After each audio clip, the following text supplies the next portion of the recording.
Welcome to the Living Life Well show, the intersection of God's Word, today's science, and healthy living with common sense application, all based on the truth of the Word of God.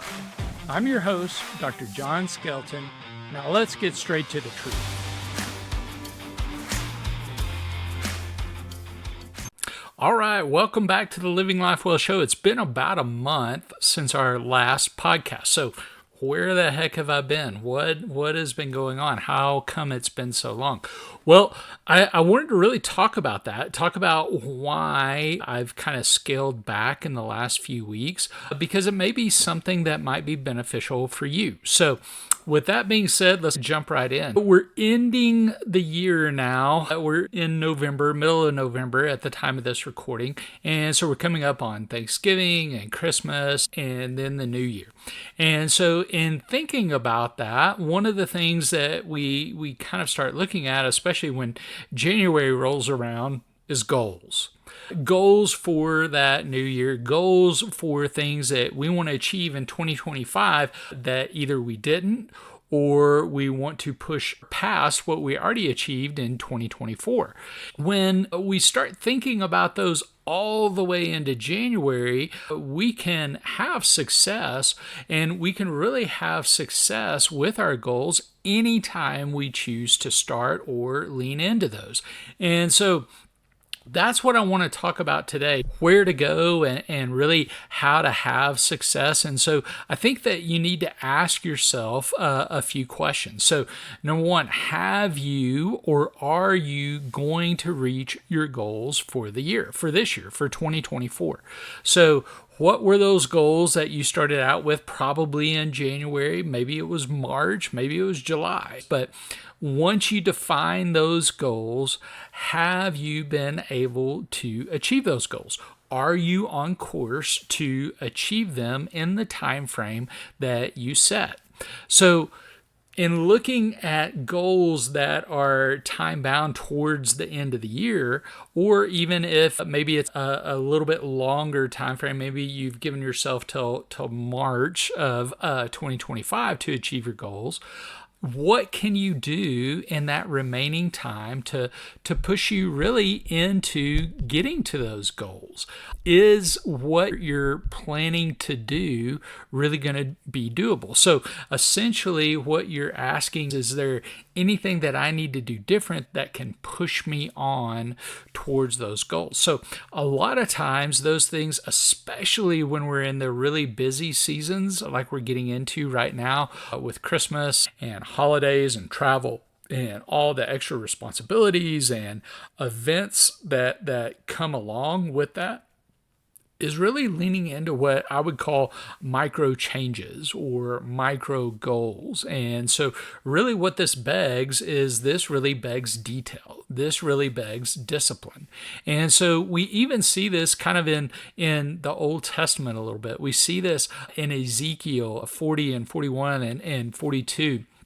Where God is really laying out those little details that are going into the temple. The Israelites have been in exile. He's giving Ezekiel a new vision for the temple, and he's laying out all those little details. And so he didn't just give him a picture of the outside of the temple. He didn't just give him a picture of the inside of the temple. He gave him exact measurements. He gave him exact details. And so sometimes it's looking at these smallest little details that can spur us on to really have success. And so a little bit of inside information. I am not naturally a detail-oriented person. My wife can tell you this for sure. She is definitely a detail-oriented person. And so I look at big picture, and sometimes I will miss the finer details. Sometimes by missing those finer details, I will unknowingly self-sabotage because I haven't looked at those fine details. And that's really what I want to talk about today, is really for those big picture people or people that do get bogged down in details, really recognizing, what have you done so far this year to reach your goals? So when did you reach your goal, or when did you let go of reaching your goal? Because if you reached your goal very early, one of two things either occurred. Either your goal was not nearly big enough, or you really committed and saw exponential growth because of the disciplines that you applied.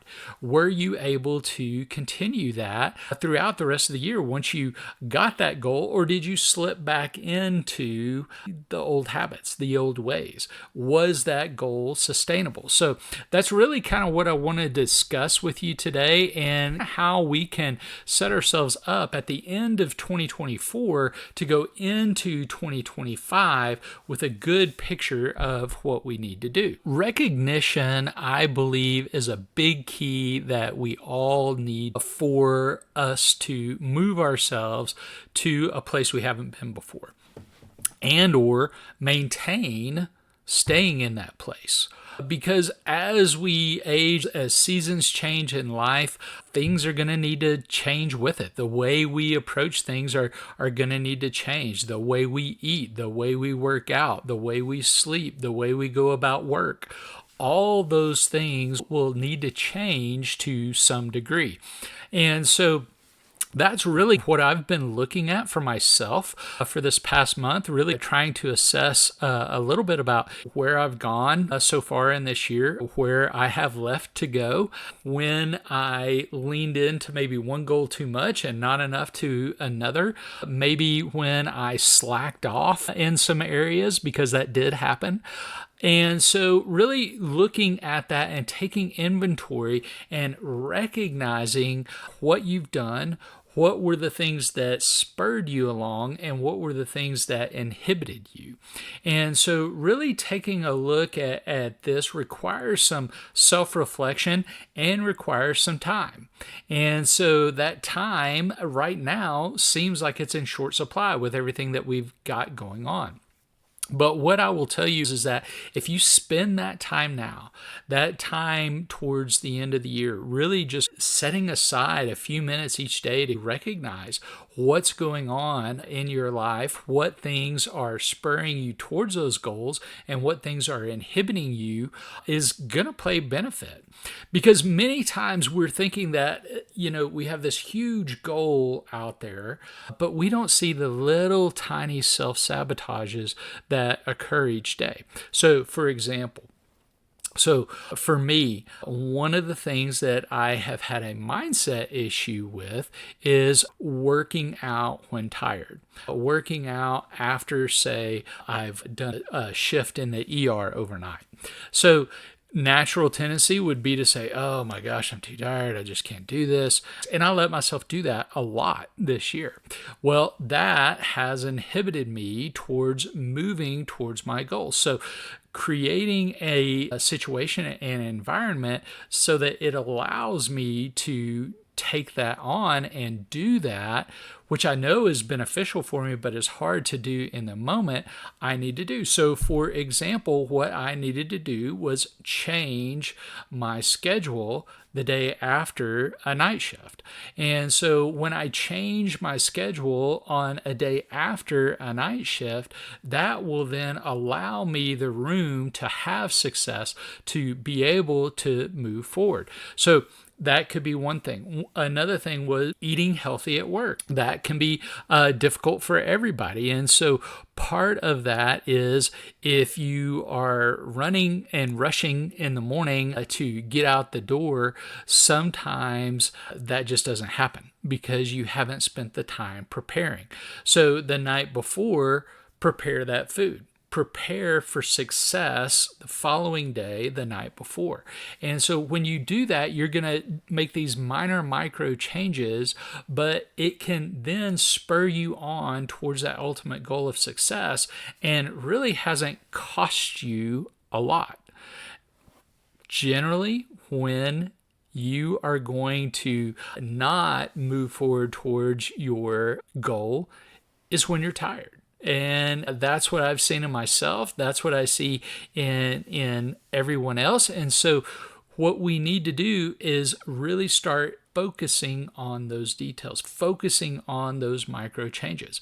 So let's say somebody's wanting to develop a new workout routine. Say that the workouts have fallen off in the last few months.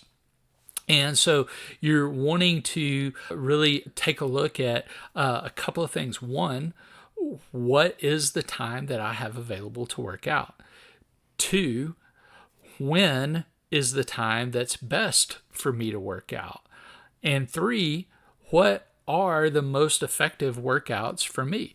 And so really spending some time assessing that, really looking at, okay, how do I feel when I work out at, say 5:30 in the morning versus 5:30 in the afternoon? How do I feel when I do a HIIT class versus simply walking? How do I feel when I lift weights versus doing a spin class? So really looking at and assessing how your body feels, how your mind is able to be sharper, more in tune with exactly what's going on, and more effective with what you're doing on a daily basis is an important aspect of assessing how your workouts are going, because that workout is going to keep producing that neurochemical cascade, those endorphins, if you will. It will help to increase that dopamine and serotonin and oxytocin, all of those things that are healing. But if you're locked in and you really don't have any other time to work out but in the morning, well, what you may need to do is you may need to change your bedtime routine, right? So it may not be a matter of just setting the alarm for how much earlier you want to get up. It may backtrack all the way to the evening, how you go about your bedtime routine, what time you are going to bed, so that you can then get up, feel as refreshed as possible, and then start that workout. And so you may know that now. So maybe it's not actually going to work out now, but it's starting to back into that bedtime routine. And now, in the 6 weeks that you have between now and New Year, you can start using that morning aspect of really maybe accomplishing the other things that are on your plate. Maybe it's doing some online shopping at this time for Christmas gifts and those things. Maybe it is doing some household chores that otherwise pile up on you in the evenings and cause more issue because you have more activities after work, after school, those things. So starting that practice now can be a very practical step into setting yourself up for success in January, when maybe things slow down a little bit and now you're used to, for the last 6 weeks, getting up at this time, going to bed at that time. Now you are set up for success to pursue that morning workout with greater intensity and a greater likelihood of success because you've already started the training well before you're actually moving into the action. So that would be an example of a micro change that can have big effects long term. So I think those two things are the things that I really wanted to encourage you in, is really looking at, getting that food right, making those changes that you can for the food, making the changes that you can to get that workout in, and then really seeing how those changes are affecting your mindset, affecting your sleep, affecting your relationships, and really leaning into determining what those things that are most helpful and what those things that are holding you back are, and then making those micro changes from there so that you can be spurred on to achieve your goal. So I hope that this has been beneficial. I hope that this will help to spur you on for the rest of 2024 and then into 2025 as well, because it doesn't take a lot, but it does take effort. It does take discipline. It does take a period of time to recognize and understand what those things are and how maybe small changes can really help you accomplish that big goal. So thanks and God bless. That's it for this episode of the Living Life Well Show.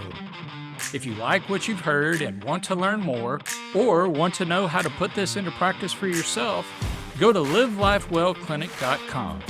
Until next time, This is Dr. John Skelton saying, go out and live the truth so you can live life well. The preceding is for entertainment and educational purposes only.